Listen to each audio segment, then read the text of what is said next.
Hey, it's me, Hrishikesh Kannan, popularly known as Hrishi K. Subscribe to my YouTube channel and hit the bell icon now to get the latest videos and get taken into a world of entertainment, culture, sport, business, and current affairs.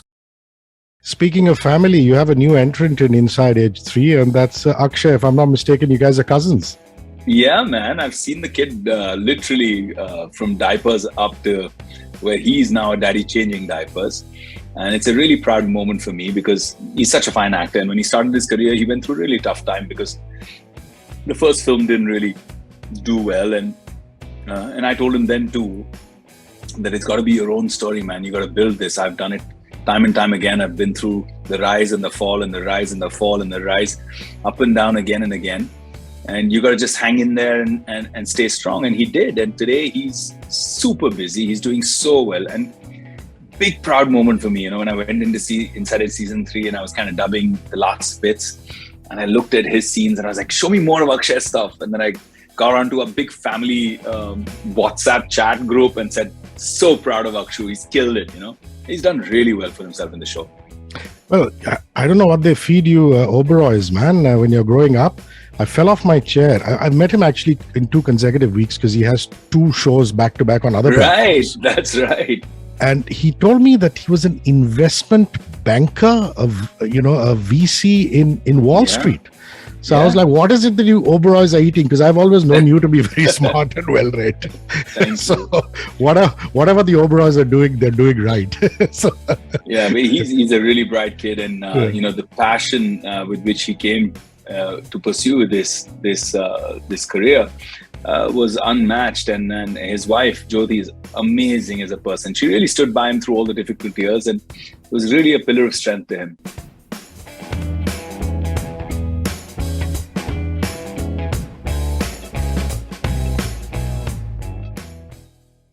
Vivek Oberoi, wonderful to see you.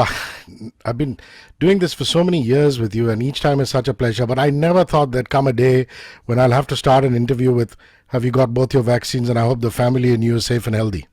Hey, man, it is such a rude reality, but it is something that is now part of our life, right? So we've got both our shots, all of us contemplating what happens with the booster, and just petrified today about this whole new variant that we're hearing of. So just can't emphasize enough to people, wear your masks.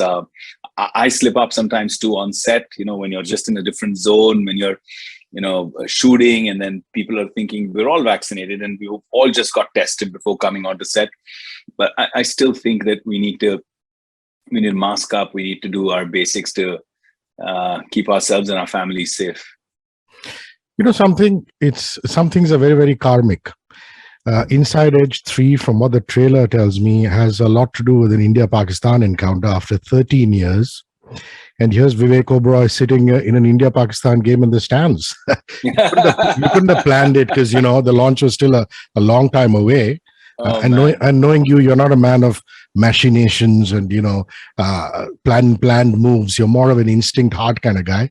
But that really is karmic, isn't it? Tell me about your time in the stadium, man. So the machinations are more for Vikrant, not Vivek. He's the guy who's plotting and planning all the time. But I wanted to show Vivan. Vivan and I have connected on, my son, I've connected on cricket now. So Amia, kind of my daughter, kind of was like, maybe not. But Vivan was totally getting into it. And it's interesting because this generation is all about soccer.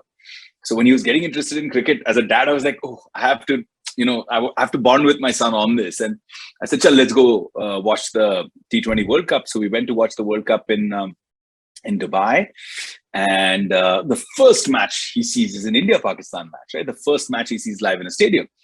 And of course, I'm telling him, buddy, this one's sure shot. We're winning this. We have not lost a match in 45 years. And every time people were worried, people in the India Blues were worried, we were losing wickets, we were performing badly, he was telling me, but we'll win, right, Dada? And I was like, heartbreaking inside. Even right to the end, he was like, I want to watch the last ball because I think we can still win. And I was like, son, we've lost. And he just couldn't, deal with it. And it's so funny. We lost to New Zealand and he didn't understand the concept at 8, which means, you're thrown out of the tournament. Now it's all over. You have to hope for some calculation that Afghanistan beats New Zealand. So I said, basically, its story's over. And he was like, what do you mean the story's over? It's not the finals yet. And then when we beat New Zealand recently 3-0, I can't tell you how excited he was. We beat them, Dada. We beat them 3-0. So it was amazing to see that. That is so cool. Speaking of family, you have a new entrant in Inside Edge 3, and that's Akshay. If I'm not mistaken, you guys are cousins. Yeah, man. I've seen the kid literally from diapers up to where he's now a daddy changing diapers. And it's a really proud moment for me because he's such a fine actor. And when he started his career, he went through a really tough time because the first film didn't really do well. And I told him then too that it's got to be your own story, man. You got to build this. I've done it time and time again. I've been through the rise and the fall and the rise and the fall and the rise, up and down again and again. And you got to just hang in there and stay strong. And he did. And today he's super busy. He's doing so well. And big proud moment for me, when I went in to see Inside It season 3 and I was kind of dubbing the last bits and I looked at his scenes and I was like, show me more of Akshay's stuff. And then I got onto a big family WhatsApp chat group and said, so proud of Akshu. He's killed it, He's done really well for himself in the show. Well, I don't know what they feed you Oberois, man, when you're growing up. I fell off my chair. I've met him actually in 2 consecutive weeks because he has 2 shows back to back on other platforms. Right, that's right. And he told me that he was an investment banker, a VC in Wall Street. So I was like, what is it that you Oberois are eating? Because I've always known you to be very smart and well-read. So whatever the Oberois are doing, they're doing right. Yeah, I mean, he's a really bright kid. And, the passion with which he came to pursue this career was unmatched. And then his wife, Jyoti, is amazing as a person. She really stood by him through all the difficult years and was really a pillar of strength to him. Lovely.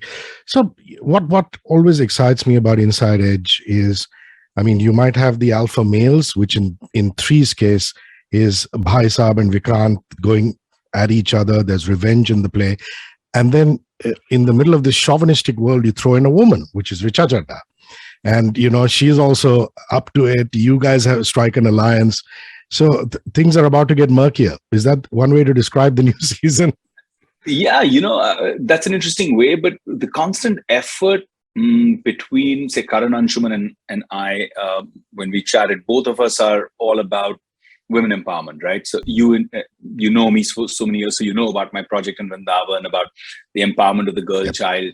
That I've been doing that now for 14, 15 years. And Karan's also very passionate about that. And our whole idea was to bring about characters that are not just eye candy, but strong, women of fortitude, women with agency, right? And whether it's Richa's character, or in this season, if you see Himanshu, who plays my wife, you see her performance, the character of Sudha. Or you see Sapu, Sapna Pabi's role in this. You see how they're moving. Shayoni's got her own ground that she holds. And it was very important. In fact, I know it's a small gesture, but when we were doing season 1, I insisted on having Richa's name headline the show above mine. If you watch the Starcast role, small things, nobody watches or observes them. But for me, it meant a lot. It meant that even though I've been around longer, I wanted to take a step back and say, no, it should be Richa Chadda first, and then bring my name. And those are the small things that I try to do in my own way to say, we should do our bit in moving away from the Purush Pradhan industry. Well said. So Kanishk Verma, is he the same one who directed Vidyut Jambal's Sanak? That is right. Vidyut has some very vibrant and wonderful things to say about him. Almost to say that, he can go across genres. And you've had an interesting bunch work on the show. I mean, every time I meet Gurmeet and Karan Anshuman, I realize the kind of talent that they have. And you've seen that evolve through the 3 seasons. What has Kanishk brought to the show that's very unique, Vivek? I think Kanishk has brought a whole different language to the show. And it was very interesting. The first day of shoot, even though Kanishk and I were jamming, bonding, connecting on what we want to bring to Vikrant Dhawan on season 3, it was very interesting because the unique challenge of Vikrant Dhawan is because strangely, he's got this cult following of his own, right? Vikrant Dhawan as a character. And sometimes that scares me too, because I have to live up to it, right?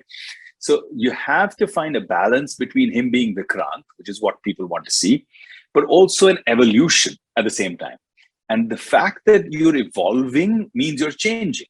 So how do you stay the same and change at the same time? How do you layer upon layer upon layer add to the character?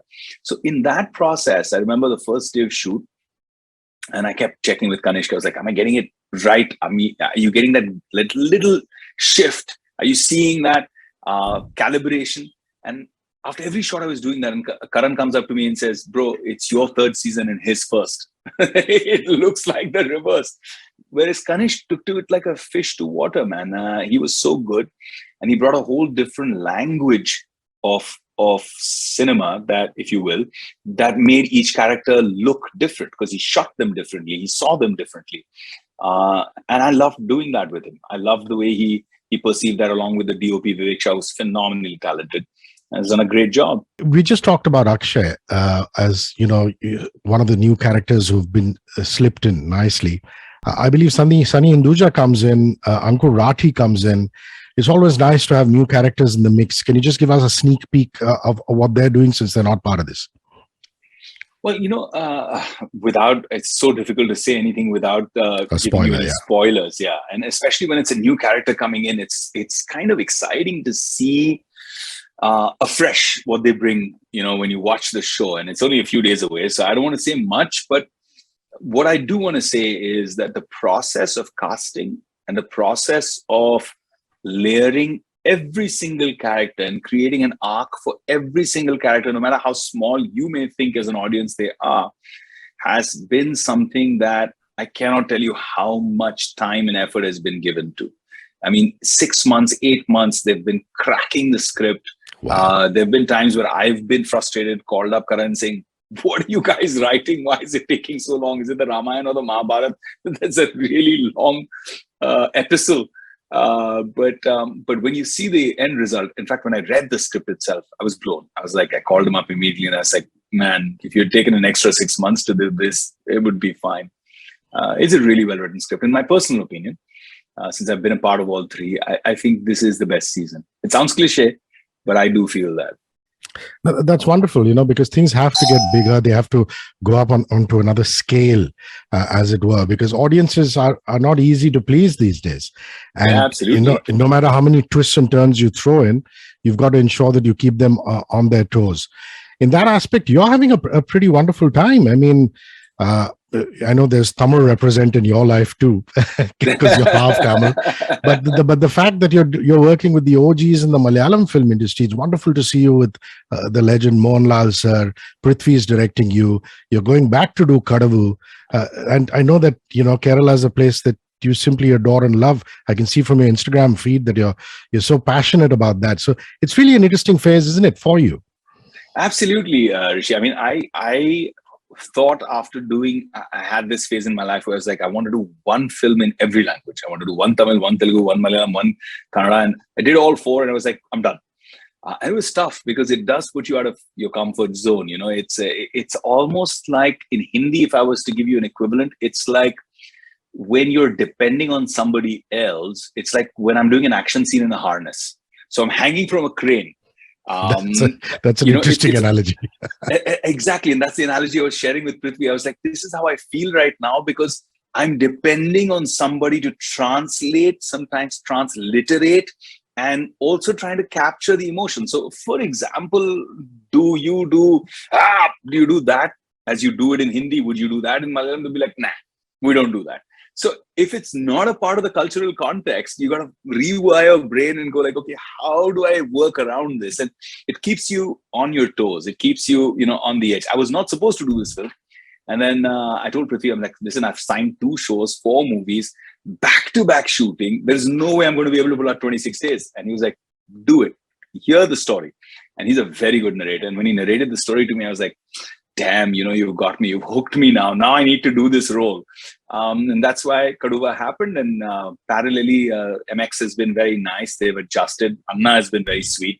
Suniel Shetty, who plays the antagonist in Dharavi Bank, my new show, which is a big magnum opus crime drama that MX is doing. So he was very kind to adjust dates so I could afford myself this luxury. And then flying back and forth to finish that. And then I moved to London to finish a couple of films that I've signed up and stuff that I'm producing or co-producing, or, you know, it's a fun time. It's a time where I feel as a creative person, very, very empowered. I don't feel that I have to do salami in someone's darbar or, you know, bow down to somebody's lobby to just find my work, to find an opportunity anymore. I can create my own opportunity, and that feels really empowering. Yeah, and good people should work together. I'm so happy that Anna and you are together, and yeah, he's wonderful. A great guy. He's such a lovely man, and you know, Ahan's also debuting, so these are. I know. I'm so excited. In fact, just 20 minutes ago, or maybe half an hour ago, he called me and he was like, "Is there any way you can make it? I really want you to be there for his Muhurat, for his premiere on the 1st." He's having a full-on premiere for Ahan's launch, and I said, "Look, if the rains, you know, knock out one day of shooting here, I'll be on a flight. I promise you. Come and watch it and cheer and whistle for." Oh, you're not in Mumbai. You're not in Bombay. Where are you? I'm shooting in Kerala right now. Oh, you're still in Kerala. Wonderful. Yeah. I mean, we hope it goes well, because he's such a well-brought-up boy. Both of them, both Athiya and Ahan, are such incredibly well-brought-up children. So much dignity. Wonderful. Coming back to Inside Edge, I like the fact that, you know, Amir Bashir and you are almost spar with your dialogues, you know, and it's just fantastic dialogue writing. I don't know who your dialogue writer is, because one thing is getting the screenplay right, and the other is, you know, not getting stuck in the 70s with too much of posturing, but just having the right amount of drama. And you know, your characters have nailed that. You must really enjoy those scenes with Amir Bashir, you know, each time you're sparring with dialogues. Yeah, it's been amazing. And I think it comes from the top, right? Kannan Anshuman sets the tone as the creator and showrunner. And then a whole bunch of incredible talents in the writing room. And they evolved too, because season 1, we had a different set of writers, then a few joined, few left. Then season 2, somebody else brought in some new flavor. Season 3, people completely new came on and then took it to the next level. For them to learn the characters and then to take the characters within the dialogue to the next level, that was really exciting. And I loved the dialogue, Bazi. And like you said correctly, without it appearing filmy, it still has that larger than life aspect to it, but it's without it being filmy. You know, it's inspired from the 70s, but doesn't sound like the 70s. And that's what I loved. I love the whole Takkar, and when you watch season 3, you'll understand why that Takkar means so much, why it means so much to Vikrant, why this rivalry is so intense. And you can never complain when you have a beautiful lady to have a relationship with on screen. Let me get that straight. For all of us who have 2 kids, it's very important to say on screen. You know, I remember Himanshi from back in the day, the partying days. You know, she's wonderful. And, you know, it's obvious from the trailer that you have a fair amount of passionate scenes. It's great, you know, to have good people on set. Just a little bit about your female co-star. Well, Himanshi is amazing. She's absolutely brilliant, a phenomenal talent. I still remember, Hrishi, the first day of shooting, season 1, Himanshi and I are shooting our first shoot together. It's in this place, which is Vikrant's home. And we're reading through the first scene, that scene. And I'm like, Karan, are we really doing this? And he's like, yeah. So it's like, what do you mean? I mean, I just met her. And the first scene that we do is passionate kissing. You know, what is going on here? And it was so funny. And Himanshi and I just had the giggles. We laughed about it. But eventually the chemistry on screen really worked. And she's a professional and so am I. And when you're kind of forced, you know, it's almost like swimming when you're thrown into the deep end. So post that, there was just no filter, no block, you know, and Himanshi and I just connected. So we laughed, we joked, and we're always, you know, season 2, first day, first scene that we shoot, and I think they do this by design, is when Himanshi's, you know, straddled on top of me, you know, in a full bareback scenario. And, you know, and I'm trying to be really gentlemanly and give her, you know, the whole comfort of not feeling, you know, too exposed. But yeah, that's been our journey together, and it's been a lot of fun. This season, though, for me, I was super joy. I felt super joy that Himanshi's character goes to another level, like the agency, the empowerment that we talk about, the real power of Sudha. and she's killed it, man. She's done such a phenomenal job. She's such a essential pivoting point for the script in this season, and she's amazing. That bit about shooting a lovemaking scene is really something that all journalists who turn around and think that passion on the set translates to passion off the set should listen to it. Some of it is really funny. It's awkward and funny. Okay. Yeah. So just like 2 weeks ago when I was in Mumbai, and again, I don't know what's going on with me, but the first day of shooting with Sonali Kulkarni, again, a phenomenal actor, and I'm super excited working with her. The first day of shoot with her, and there was this passionate scene.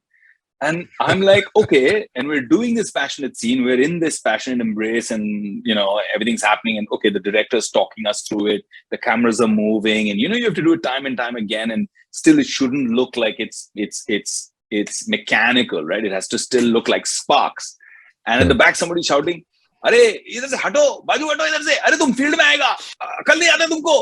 And we're trying to stay engaged, right? We're trying to stay into each other, looking in each other's eyes, keeping that whole, "Are, koi isko bolo chup kare. Are, sing sound hai. Akal nahi hai tumko. Nikalo idhar se baat." All of this is going in the background. And literally when the scene cut, Sonali looked up and she said, "Do we really deserve that?" And we both burst out laughing, That is so funny, man. That is so lovely. And then you can go back home to your lovely wife and just joke about it and chat about it. In fact, it was so funny. I told her before, I was like, "Dude, it's my first day of shooting. I don't know what with this first day with ladies is, but I'm supposed to be, in a passionate scene with Sonali." And she was like, "Brush your teeth." Be polite and brush your teeth. I was like, "Okay, I will, thanks." At least smell nice, for heaven's sake. My last question is about Christmas and New Year's. I know you're an incredibly secular family. You guys celebrate everything. Yeah. Are you guys going to get the tree out, put some gifts under it? And are you taking some time off? You've been so busy these last few months. Do we hear of an Oberoi family vacation for a few days at least? What are your Christmas and New Year's plans? Well, you're soothsaying a little bit here, because that's exactly the plan. The idea is all 10 of us, the whole Tabbar Punjabi family, is heading out to go celebrate Dad's birthday, my nephew Arjun's birthday, all come together in the month of December. So we're going for a nice chilled chutti.